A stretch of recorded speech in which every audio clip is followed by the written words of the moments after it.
உங்க வீட்டில் இந்த தவளை எனக்கு நிரந்தரமா என் வீட்டுக்குள்ளே உட்கார்ந்துருக்கு அப்படின்னா, இங்க வந்து ஒரு தவளை உட்கார்ந்திருக்குது உடல் ஆரோக்கிய கேடுகள் வருது மட்டும் இல்லாமல், தவளை இருக்கிற இடத்துல என்ன வரும்னா,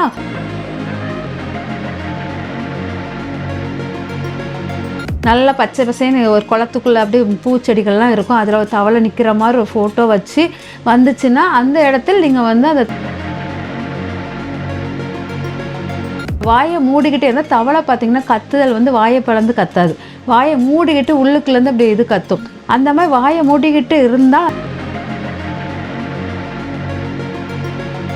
மறுபிறப்பு ஒரு ஜீவன் வந்து உங்க வீட்ல இறந்தவங்க வந்து அப்படியே காத்துக்கிட்டே இருப்பாங்க.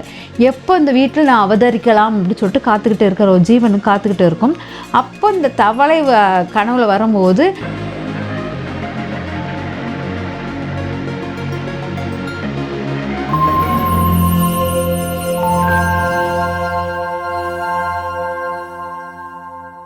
காஸ்மோ வியூ நேயர்கள் அனைவருக்கும் வணக்கம். இன்றைய நிகழ்ச்சியில ஆன்மீகம் குறித்து நமக்கு இருக்கக்கூடிய சந்தேகங்களுக்கு விளக்கம் கொடுக்கறதுக்காக ஜோதிடர் ஜெயந்தி ரவி அவர்கள் இணைந்திருக்காங்க. தொடர்ந்து நிறைய விஷயங்கள் அவங்க கிட்ட கேட்டு தெரிஞ்சுக்கலாம். வணக்கம்மா. வணக்கம்மா. எப்படி இருக்கீங்க? நல்லா இருக்கேன். தொடர்ந்து ஆன்மீகம் சார்ந்த நிறைய விஷயங்கள், பரிகாரங்கள் பத்தி எங்க நேயர்களுக்காக ரொம்ப தெளிவான நிறைய விளக்கங்கள் கொடுத்துட்டு இருக்கீங்க. அந்த வகையில இன்றைக்கு நிகழ்ச்சியில வந்து இந்த தவளை வந்து பொதுவா ரொம்ப அதிர்ஷ்டத்துக்குரிய ஒரு சின்னம் அப்படின்னு வந்து சொல்றாங்க. இதை நம்ம எப்படி வீட்டுல எடுத்து நம்ம வந்து பயன்படுத்தணும்? சிலைகளா வைக்கலாமா? இந்த தவளையே வீட்டுக்கு வந்தா என்ன மாதிரியான பலன்கள் இருக்கு? அதை பத்தி சொல்லுங்கம்மா. தவளை வந்து பார்த்தீங்கன்னா, இப்ப மழை காலம் தொடங்கிருச்சு.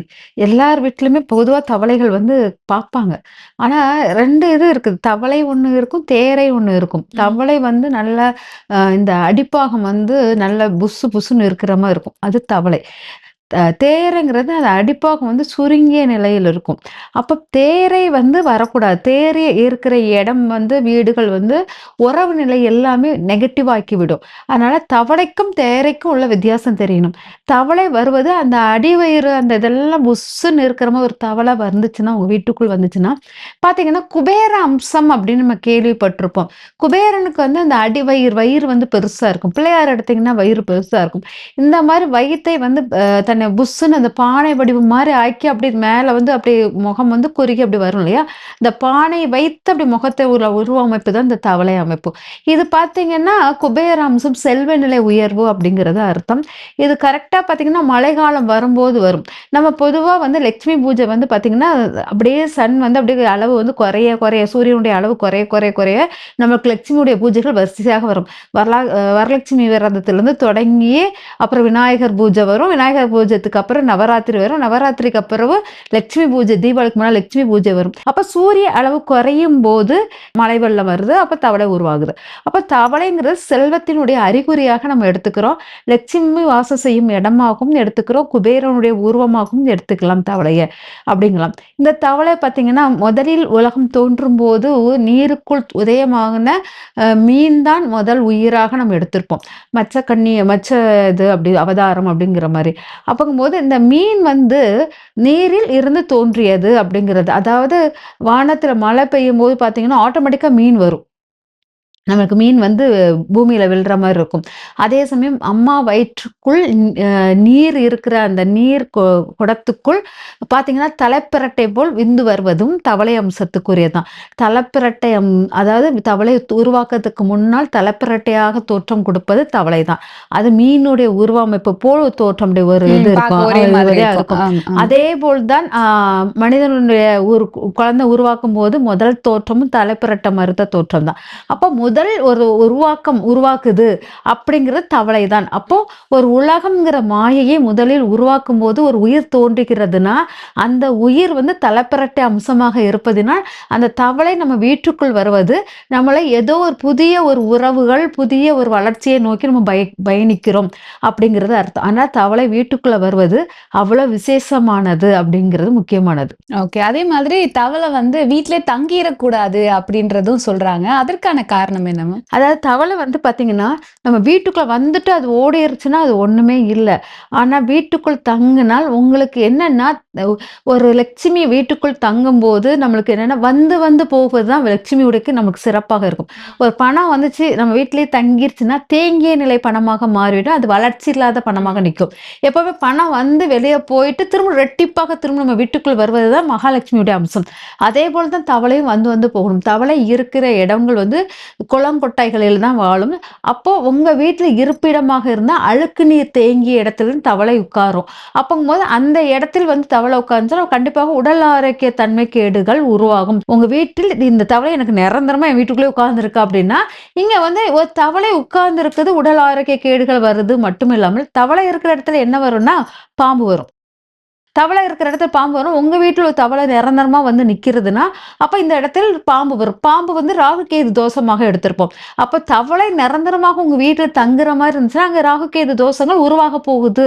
அப்படிங்கிற அறிகுறியும் காமிக்கும். ஓகே. ஆனா இன்னைக்கு வந்து நெறைய பேர் வாஸ்து ரீதியான நெறைய பொருட்கள் வீட்ல வாங்கி வைக்கிறாங்க. அந்த லாஃபிங் புத்தாவாகட்டும், இல்ல குபேர பொம்மை ஆகட்டும், அதே மாதிரி வந்து தவளை பொம்மையும் நெறைய இடங்கள்ல நம்ம பார்த்திருப்போம். அதோட வாயில வந்து காயின்ஸ் வச்சிருப்பாங்க.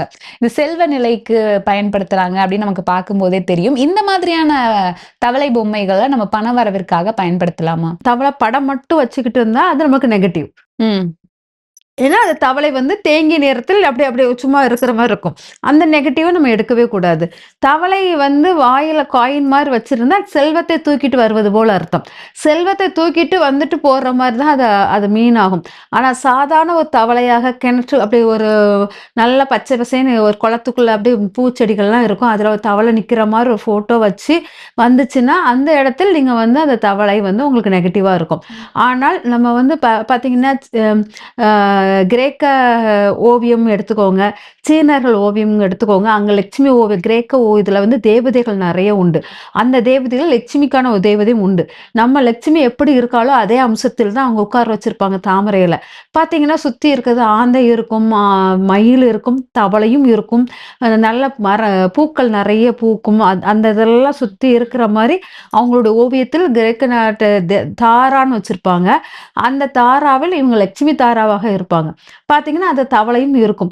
ஏன்னா, இந்த தவளை தனி இப்ப அந்த தவளை இருக்கு இல்லையா அப்படிங்குவீங்களா, அந்த தவளை கொஞ்சம் வாய பிளந்துகிட்டு இருக்கிற மாரி தான் இருக்கும். இந்த வாய பிளந்துகிட்டு இருந்தாலே அது வந்து நம்மளுக்கு நெகட்டிவ் குடுக்காது. ஆனா, வாய மூடிக்கிட்டே இருந்தா தவளை பார்த்தீங்கன்னா, கத்துதல் வந்து வாய பிளந்து கத்தாது. வாய மூடிக்கிட்டு உள்ளுக்குள்ளேருந்து அப்படியே இது கத்தும். அந்த மாரி வாய மூடிக்கிட்டு இருந்தா அந்த தவளையால நமக்கு நெகட்டிவ் வரும். இப்ப நம்ம வாய திறந்துகிட்டு இருக்க மாரி ஒரு தவளை இருந்துச்சுன்னா, அந்த தவளை உங்களுக்கு செல்வத்தை குடுக்குற தவளையாக தான் இருக்கும். அதனால தான் நம்ம வந்து அந்த நாக்க நீட்டப்ப அது வாய திறந்த மாரி இருக்கும். நாக்க நீட்டிட்டு அதில் வந்து ஏதாச்சும் காயின் அந்த மாரி வச்சு எடுப்பாங்க. பொதுவாக தவளை வந்து சின்ன சின்ன பூச்சிகள் அதெல்லாம் எடுத்து சாப்பிடக்கூடிய தன்மை உடையது. அதனால அந்த சின்ன சின்ன பூச்சிகள் அதெல்லாம் சுத்தி இருக்கிற சின்ன சின்ன விஷமான பூச்சிகள், கடிக்கிற பூச்சிகள் அதெல்லாமே தவளை வந்து கிளியர் பண்ணி கூடியதாக இருக்கிறதுனால, வாய திறந்து இருக்கும் தவளையால் உங்களுக்கு நன்மை.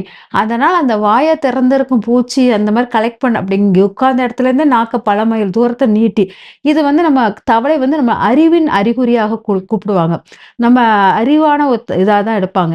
ஆனா தவளை வரும் இடத்துல அறிவாளிகள் இருக்கிற இடமாக இருக்கும். ஓகே. இந்த உருவ படங்கள் இல்ல பொம்மை தவளையோடது நம்ம எந்த திசையில வைக்கும்போது அது நமக்கு அதிர்ஷ்டத்தை குடுக்கும் மேடம்? அண்ட் அதே மாதிரி வீட்ல எந்த இடத்துல ஹால்ல வைக்கணுமா? இல்ல பூஜை அறையில வைக்கணுமா? எந்த இடத்துல வச்சு நம்ம பயன்படுத்தலாம்? முதல்ல ஹால்ல வைக்கிறது ரொம்ப சிறப்பாக இருக்கும்.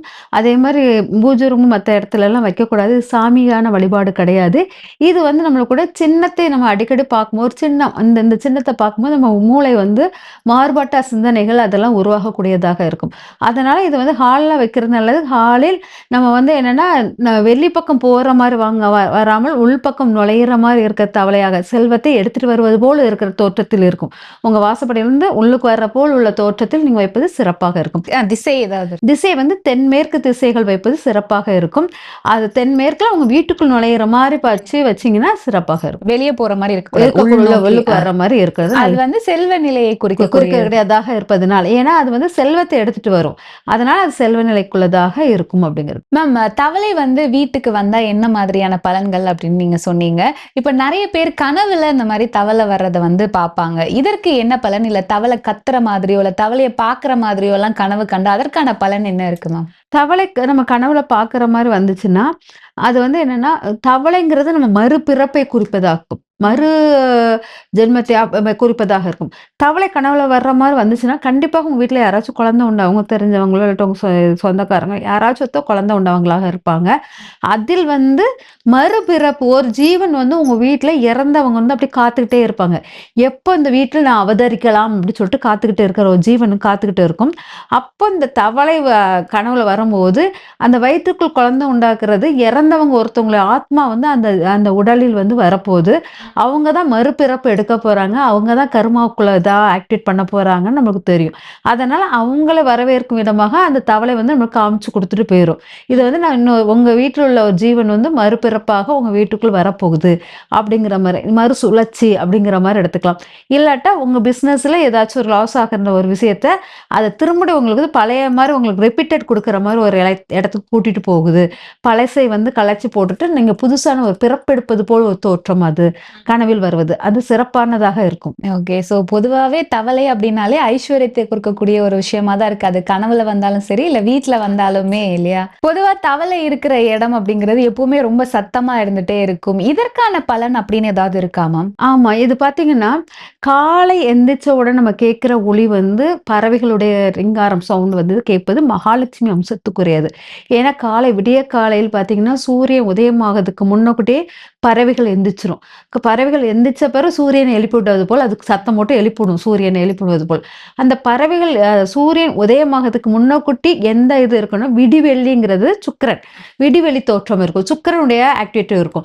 சுக்கிரன் ஆக்டிவேட் ஆகும்போது தான் பறவைகள்லாம் ரொம்ப சந்தோஷமாக, ரொம்ப கூடி குழாவி ஒரே சவுண்டு பேச்சுவார்த்தைகள் நடத்துற மாரி பயங்கரமா குடும்பமா, உல்லாசமாக இருப்பாங்க. சுக்கிரன்ங்கிறது மகாலட்சுமி. ஆனா விடிகாலையில் சூரியன் உதயத்துக்கு முன்னால் நம்ம கேட்கிற பறவைகள் சவுண்ட் வந்து சுக்கிரனுடைய வேல்யூவ குடுக்கக்கூடியதாக இருக்கும். அது நம்மளுக்கு மகாலட்சுமி வாசத்துக்குரியதாக இருக்கும். அதேபோல் ஈவினிங் வந்து நம்ம பார்த்தீங்கன்னா, இந்த மழை காலத்தில் வரும்போது சுக்கிரனுடைய வாசம் நம்மளுக்கு வர ஆரம்பிச்சிருச்சுன்னு அர்த்தம். அந்த நேரத்தில் நம்ம படுக்க போகும் நேரத்தில் உங்க எண்ணங்கள், அதிர்வுகள் எப்பவுமே பாசிட்டிவா வச்சுக்கிட்டே இருக்கணும். அந்த சமயத்துல உங்கள சுத்தி தவளைகள் சவுண்டுகள் கேட்கும்.